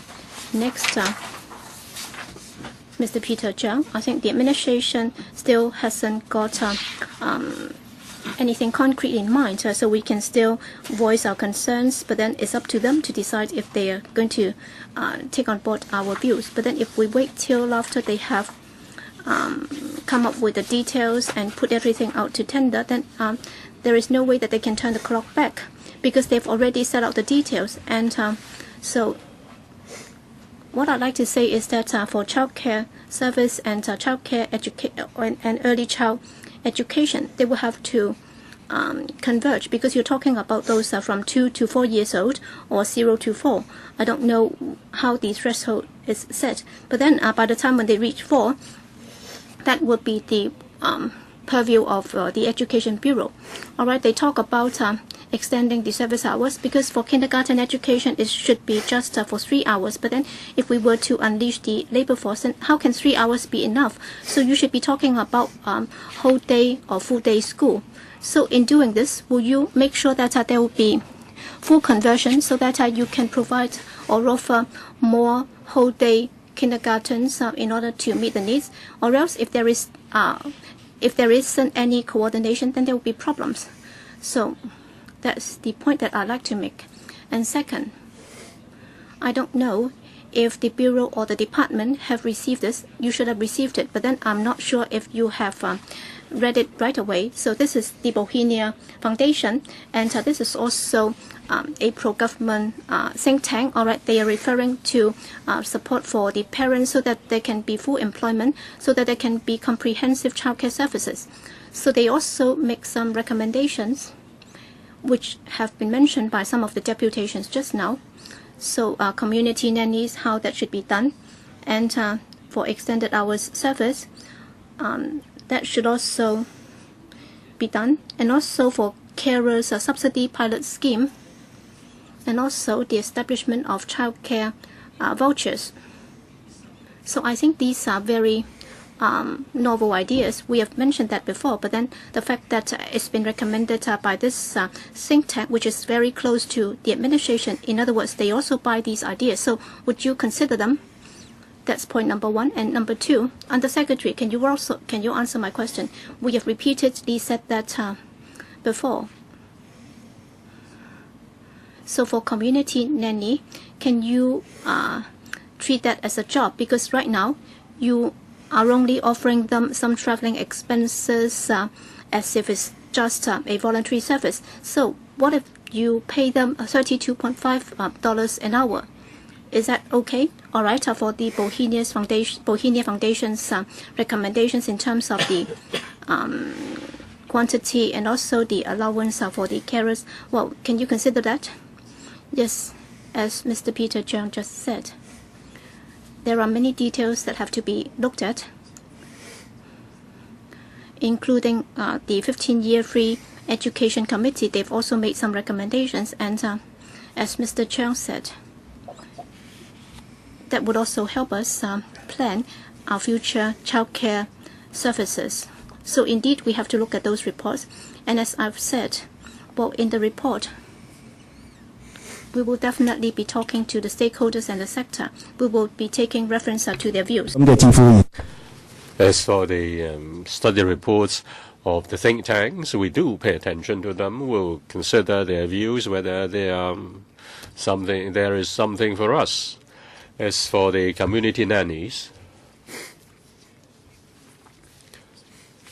at the special need task force and also at other meetings, we have discussed that the community nanny service is a kind of care rather than a job. I think the present approach, the present scheme, is more suitable. We are happy to listen to Ways and Means to enhance that service. But this is a kind of volunteer service. It's a kind of neighborhood mutual assistance scheme. Well, they have tried the scheme for so many years, and they have not seen any progress. After all, it is a volunteer service. There is no incentive. How can people give their efforts and hearts to the job or to that service? They want to regularize their service. This, I hope you have heard it loud and clear. Ms. Helena Wong. We had the meeting next door on 15-year free education. In fact, we were discussing the same topic. Now, you want to help the poor by unleashing the labor force of women.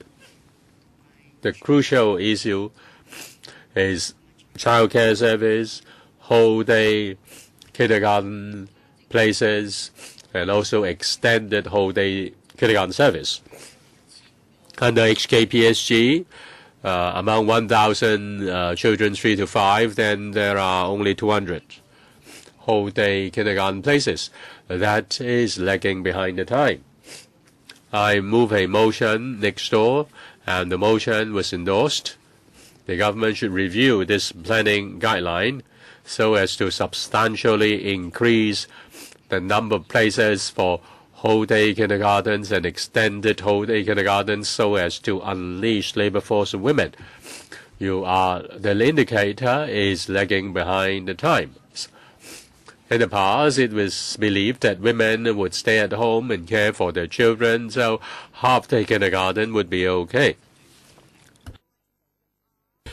And if women want to work, then they need to have whole-day schooling and even extended whole-day kindergarten service for their children.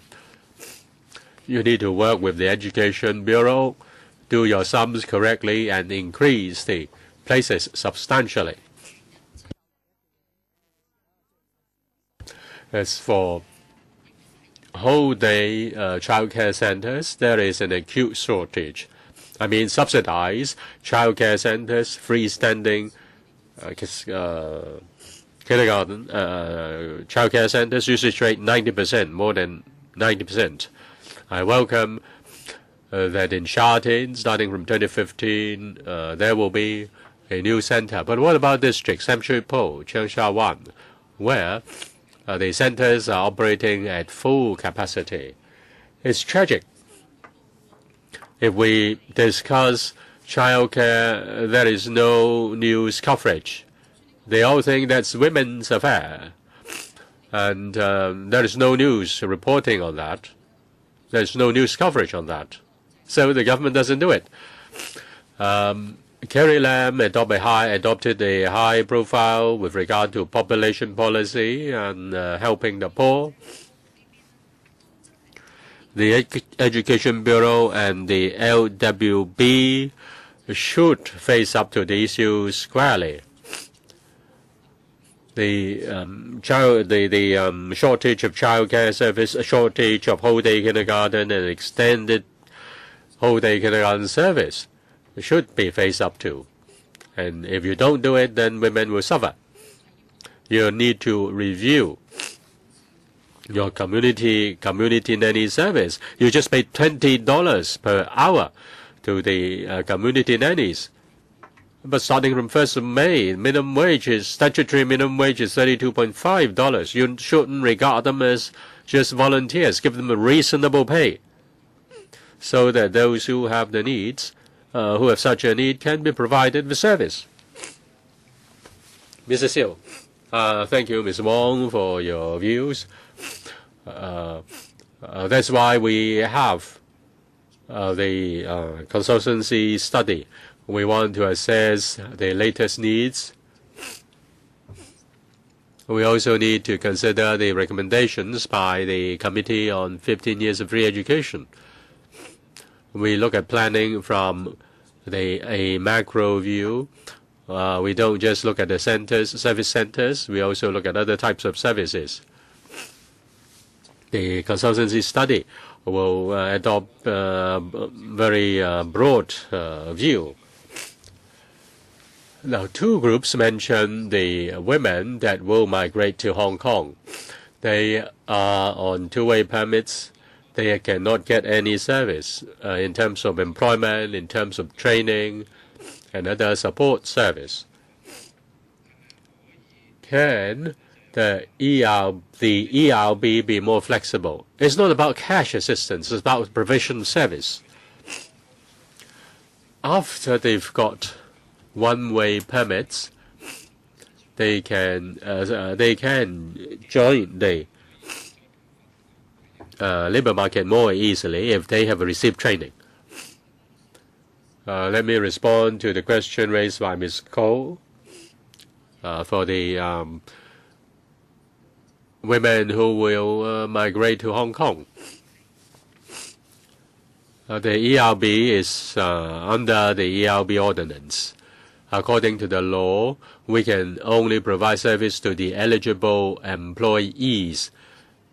The eligible employees are people who have no condition of stay restrictions. As for those who are here for who come here on one-way permits, they can receive our service. We can provide them with training courses and some basic training. Mr. Siu of the LWB, don't you think that the would-be migrants are suffering from restrictions? And can you, under the law, can you mobilize some resources to help this group of women? We'll look into the problem. As for new arrivals, the ERB has 1,300 places, training places for the new arrivals. As for the HAB, for the would-be migrants, there are expectation management arrangements and also supports given to them. We will talk to the relevant departments and we'll look into the problem. Yes, please. And concerning the CCF, we have asked them to come, but they say they don't attend. They are unable to attend our meeting today, and they will only come in June. As for the after-school care pilot scheme under the CCF, they have worked on it for 2 years, and they are now in the 3rd year. In the first 2 years, 70-odd and then 90-odd schools and NGOs applied for funds from the CCF and organized after-school care in the schools. In the community, the families are of the view that it's most convenient to have after-school care inside the school. But for one reason or another, say for example, there are problems of insurance for the employees or for the teachers. The schools don't find it too convenient to provide service. I don't know whether the Education Bureau can do something about it. Mr. Leung, can you explain why the response among the schools is so low? There are less than 10% of the schools. Only 30 or 40% of the schools are interested in that scheme, in that pilot scheme. But there is a very strong demand. What do you think? Thank you, Chairman. Let me provide you some numbers. As for the CCF pilot scheme, it is in the 3rd year.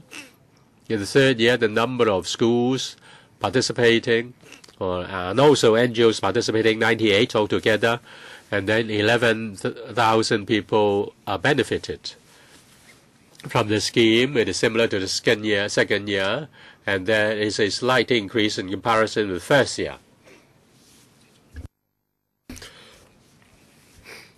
As for the location of provision service, most of the after-school care service is provided in the schools. Some of the NGOs provide the service in the NGO's own centers. But the majority of the service is provided in the schools. Mr. Leung, you have given us the facts. But the fact is the response is not good among the schools. Are there any ways to encourage more schools to provide service? Thank you, Chairman. After all, it is a pilot scheme. It is just to supplement an existing program, which is the school-based program. And in the school-based program, there are many schools participating. One should not just look at this pilot scheme by the CCF separately.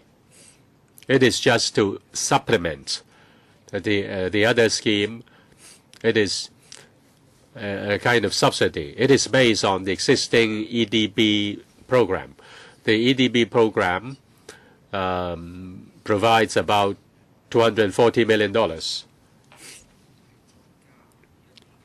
The CCF pilot scheme is something in addition to the school-based, district-based after-school care scheme under the EDB. You should look at the two programs together.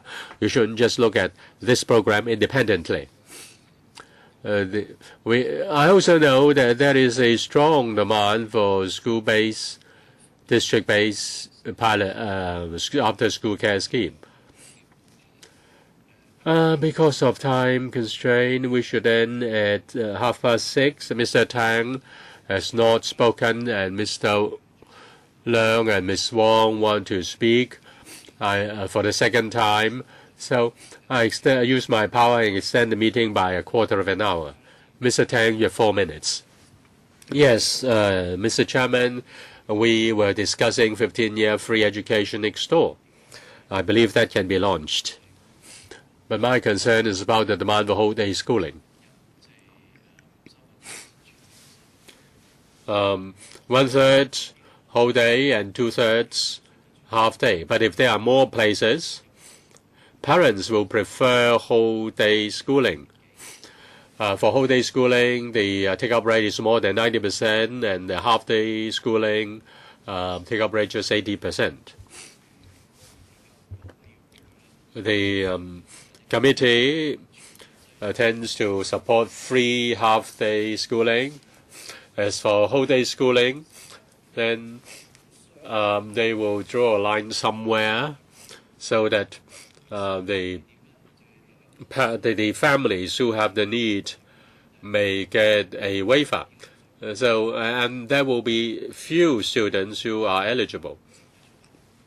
If there is 15 free education, whole-day schooling will be very helpful to the young nucleated families.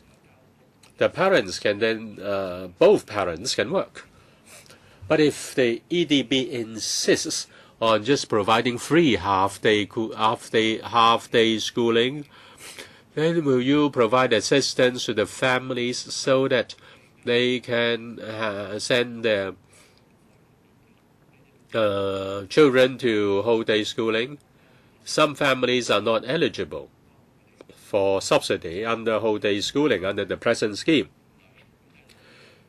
So will you help them so that free 15-year education is real and not just an illusion? The first point is this. As for the second point, the employment rate among PWDs is very low. Even if they get a job, they cannot get a steady job. Now, can you require certain contracted out jobs to be taken up by the disabled? Say for the libraries, under the LCSD, the contractors just owed wages from the employees. Why can't you work directly with the rehab organizations? Now, some the PWDs after training will be able to take up some of the jobs in libraries. This will help the PWDs a lot. The Undersecretary, Mr. Tang, I'm not able to answer your first question because we have to look at the recommendations by the Committee on 15-year free education. And we are also doing a consultancy study on the provision of child care, and therefore I'm not able to provide you an answer now. And your second point is right. We would also like the departments to do this because under the Charter, which advocates the hiring of the most suitable people for the jobs, that's why we should procure the services run by the social enterprises. But then how are we going to beef up that? As we have said, for catering services, we try to do that by way of a tendering exercise, and social enterprises engaging PWDs would also be given priority. And also, for example, for some cleansing services or cleaning services, in the bids, if they are able to recruit or hire PWDs, then they would be given additional score. So we would take on board your suggestions. So in terms of the operation, wherever possible, we would like to urge them to do more. And for libraries, at present, even though there might have been some outsourced services, they have also provided some training. For example, for people with hearing impairment, they've also been asked to provide such services. But then as to how we can deepen that so that more PWDs can have employment opportunities, within government departments and in other organizations, we would try to do that. But then in terms of government tendering or government recruitment, the government can take the lead. And if you can encourage, if you're only encouraging departments to think about it, I don't think that's enough. I think that should be done by way of an instruction. Or you should also set a target, or else there won't be any progress. Well, whenever we see that there are areas where we can introduce pilot schemes, then we would work with different departments so that they can look into that. All right, many deputations have also said that there are difficulties encountered by PWDs in finding jobs, so we'll be discussing that. And with members' agreements, then we intend to discuss that next time. It's about employment for PWDs. In fact, there are many things that you have not been able to respond to, and I agree with Bill Tang that you should set a target. And without a target or without a goal, and if you just say that, the jobs should be taken up by the most competent ones, but then it will not be effective. Yes, Lang Pok Hong? That's because they don't have a target. That's why they are not able to achieve an effect. All right, 5,200 places. So I think it's just that so long as the NGOs are willing to do it, then they can do it. But then, for childcare services, if there is a gap in service, does the government have a policy to fill the gaps? All right, if the NGOs are looking at the market, and also between the market demand and also the government's act, either there is intervention by the government. Of course, you cannot expect the market to do it, because Filipino maids have been doing the job, and that's why you cannot expect the market to adjust itself to meet the demands. So for the Cheung Kwan O complex childcare places, how many of them will be used by you yourselves or others? So it's a laughing stock. So if you don't have a target, it's a waste of time. Now coming back to employment of elderly, you said that you would encourage them to work, and you would also encourage employers to hire elderly workers. So both myself and Fernando CHEUNG have been there, and I've paid visit to that elderly man, age 73, and his name is Shi Kao Yan. You do not allow him to be properly employed, and there is no policy to offer employees insurance. So all the three pillars have failed. There is no saving, and the MPF is not enough, and he is not eligible for CSSA, nor does he want to get CSSA. All right, thanks to you, he has to go to jail. So he is staying in prison, and there are doctors looking after his health. So what about Si Kao Yan, this elderly man? Have you visited him? So he was criticized by the judge that he cheated his employer out of $540,000. So this is an idiotic judge, and also we have an idiotic government. What are you encouraging people to do? So you're not willing to introduce universal retirement protection. With universal retirement protection, then he would not have ended up in such a state. So you do not have any insurance policy available for the elderly gentleman, and also for this 70-year-old man, he still has to work as a security guard. So have you visited him? Do I have to WhatsApp his prison number to you so that you can talk to him? Under Secretary Seal. So what have you done? What are you encouraging people to do? If you had encouraged them, we would not have had this sorry state of affairs. Under Secretary. So what kind of chief executive is C.Y. Leung? He's just putting up a smile. So C.Y. Leung should also visit Mr. C. So the chief executive can just walk into the prison. So why doesn't he stage a show? So he's just putting up a very fake smile. So Under Secretary, C.Y. Leung is staging a show. So I think, well, for elderly workers, they are not even eligible for taking out employee insurance. Yes, Mr. Hui.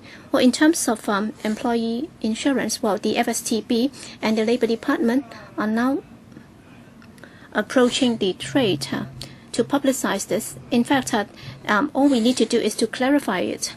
Because for employee insurance, it doesn't mean that if you're elderly, you are not able to take out insurance, because there is no need to divulge the age of the employee. But then if there is no insurance policy available in the market, you government can do it. But even if employers are not able to take out insurance for the workers, well, there is also this joint insurance policy available, so that for the high-risk employees, if they are not able to take out insurance policy, then there is still one available for them. But what about the SMEs? If they are not running well, then you will still have this subsidy program for them. So what about Si Kao Yan? Is he not a man? So for the SMEs, you invented an insurance policy for them. So what about this elderly gentleman who is trying to work? So basically, do you think that this joint insurance will be able to resolve all the problems for the elderly workers? Yes, the FSTB will be working with the insurance sector, so they would be mounting joint publicity program, because there is already an insurance policy available, so that whenever employers are not able to take out insurance policy for high-risk workers, then they would still be able to join the joint insurance program. In other words, the employers, if they discriminate against their age, then there is no law at present to protect them. So they don't need to say that they are not able to take out insurance policy for the workers, so long as they can see that this is an elderly job applicant, then they would just reject his application. So if you want to promote elderly working, so you will have to make sure that they are properly protected. Yes, other than safeguards for them, we also have to adopt a two-pronged approach in terms of publicity and education, and also we have to offer incentives for the employers. That's why we have got this employment scheme for the middle age. Well, if you just look at the case of Mr. C, then if you are over 65, then you will not be allowed to take up a security guard's job. That's why he had to cheat, because he had been forced to do so. So you will have to go to the prison in Lai Chi Kok. All right, he has been sent to Stanley already. So when I visited him, he was still in Lai Chi Kok. So all you need to do is to ask him, or else you just be causing embarrassment to yourself. So we are targeting the employers, and we would also offer incentives to these employers, so that they can have a more open mind in hiring these elderly workers, so that they would just look at the ability of the applicants. So Mr. Leung has suggested that the Bureau Director and the Chief Executive should visit Mr. C.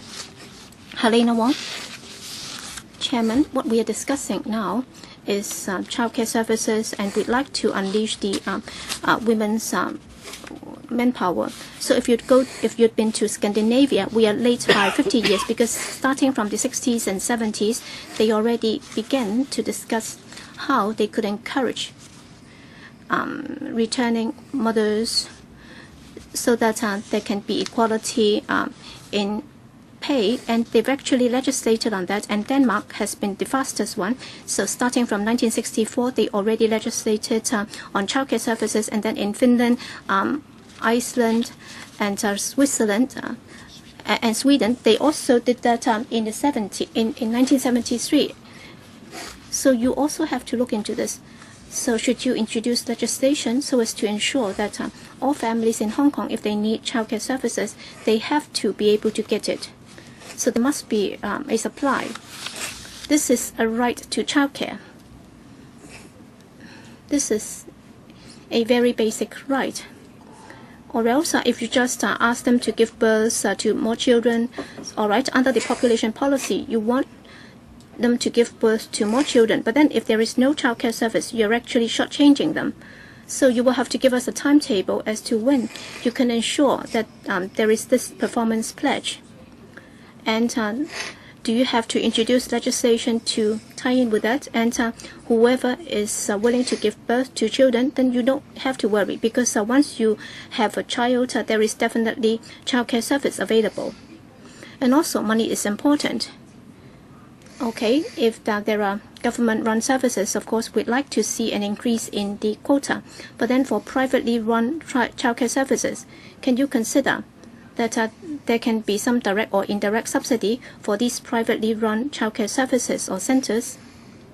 And you also have to consider for the low-income families, if they have to place their children in these childcare centers, there would also need to be some direct or indirect subsidy for these parents. Or if you say that, all right, yes, there is subsidy, but then still the fees are very high, then they'd rather stay home. So in terms of resources, you will have to consider the users' needs, in particular the low-income families. So you have to ensure that there would be a fee waiver or a fee reduction. And if they choose to stay home to take care of their own children, then can you offer this carer's subsidy? Some deputations have suggested this, but then the administration still is not willing to face up to this demand for carer's subsidy. But then for the middle to low-income families, if they stay home to take care of their elders and their children, then the financial situation could be problematic. So you will have to take care of them. A brief reply, please. Well, under the existing mechanism, there is already this fee waiver mechanism. And second, for the carers subsidy, well, under the CCF, we are already launching this pilot scheme, and it still is being reviewed as to the long-term development. And of course, as suggested, we would also be reviewing whether or not the scheme should also apply to carers for the seriously physically handicapped. And also, in our consultancy report, we would be looking at the practical situation in Hong Kong and the demand. We would like to position different services and how they can meet the demand. So there will be analysis of these different areas. All right, time's up. But then on childcare services or children, so in terms of the planning for childcare services, do you have any target for effectiveness? Are you able to provide what is needed? So with the two bureaus and other different departments, is there any coordination? I think the situation is problematic. We have yet to hear any significant improvements. So apparently, a lot of the hope has been pinned on the consultancy report.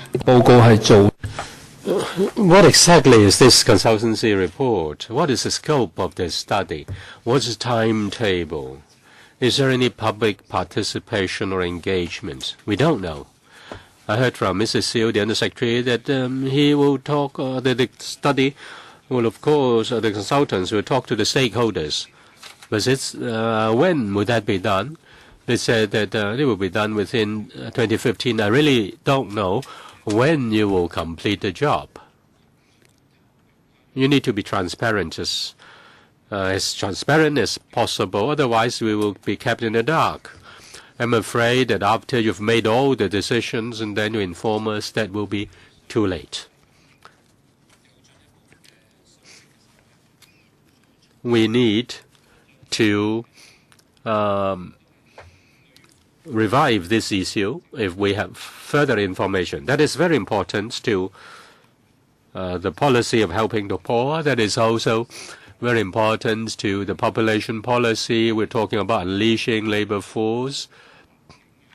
We're talking about providing a more favorable favorable conditions for Hong Kong people to raise their families. This is also one of the objectives of the government's population policy. As for other groups like the would-be migrants, would-be female migrants into Hong Kong, the ethnic minorities, these are issues which we have to discuss. At the next meeting, we'll discuss employment difficulties of the PWDs. Chairman, I agree with you. I agree with your arrangement, but I want to put on record that when the government conducts a consultancy study on childcare, they have to set their targets and also performance indicators. If they don't have, then we're just like a cat chasing its own tail. If you want more women to work, then you need to tell us, for those families who have children below 1 year old, how many percentage of the families will, or how many percent of the children will be looked after by nurseries or kindergartens. For Denmark, between 1 to 2 children between 1 to 2, 90% will have childcare. 3 to 8, 98%. If you have a child, you'll get a place in the nursery. You need to have such indicators and pledges. Otherwise, your report is just empty words. You may not be as good as Denmark, but at least you need to have an indicator. 50%, 80%, how many? You need to have such an estimate. Ms. Wong, on this point, I think the subcommittee can consider whether there should be a comparative study between Hong Kong and other places, say the scope of service and also performance indicators, in particular in comparison with some advanced countries. Yes, Chairman, that will be very useful. Let us consider the experience of other countries. Say in Scandinavia, they've adopted a legislative approach. They set service indicators. Say, for example, 70%, 80%, or 90% of the children at a certain age, in a certain age group will be provided with childcare service. We need to learn from the good examples of other countries. After the meeting, we can discuss this with the Secretariat.